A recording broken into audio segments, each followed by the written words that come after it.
As Venezuela's economy has plummeted, some neighboring countries are feeling the pain as well. A sweetheart deal on petroleum between Venezuela and Haiti ended last July, which led to a 50% hike in the price of fuel. Haitians took to the streets, burning tires and blocking roads. In the following months, more than 70 protesters died in the riots. Amid all this strife is a rising tide of gang violence, turning some parts of Haiti into no-go zones, even for the police. This group of Christian missionaries arrived in April with computers and supplies for a community center they're helping to build. Shortly after leaving the airport in Port-au-Prince, things went terribly wrong. About 4 hours or 3.5 hours outside of Port-au-Prince, came upon a gang of people that were stopping the traffic. We were the first ones to hit it because we were the only ones there. I've been there 100, 200 times. I've never had any major problems. So it's not a normal thing that happened. This is a very rare thing that we've never encountered before. What concerned the missionaries most was that many in the crowd were armed. The truck was just totally swarmed with men with guns and weapons, and they were pounding on the windows, trying to break all the windows to get in. And then they were on the hood, and then they were up on the top trying to get our luggage. There's one man standing there with his gun, and he has 2 white lines down his cheek and to his chin. And it reminded me of voodoo. We came around a corner, and all of a sudden, here the road's blocked off, there's burning tires, there's debris, there's this mass crowd of 100, 120 people there, well armed with guns. And as we started approaching, they started firing these guns up in the air.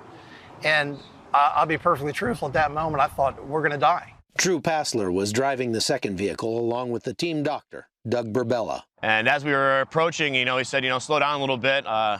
So I'm kind of, cautiously approaching as I'm watching these people start pouring in from the sides of the road, swarming the vehicle in front of me. It was when I saw, a rifle come around the side, we thought that they were going to execute everybody. So we started reversing, and Doug's yelling, go, go, go. And as I'm going, that's when we started hearing the guns fire that were being pointed at us. With their vehicle disabled by the gunfire, bandits quickly overtook the truck. I could see that there was a motorcycle next to us, and they had a machine gun, and the window blew out behind my head.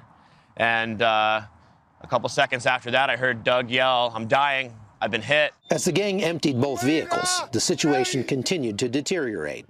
And that's when I first looked back to see his face covered in blood, and I could see that he had 2 visible wounds and possibly more, just based on the amount of blood that I saw.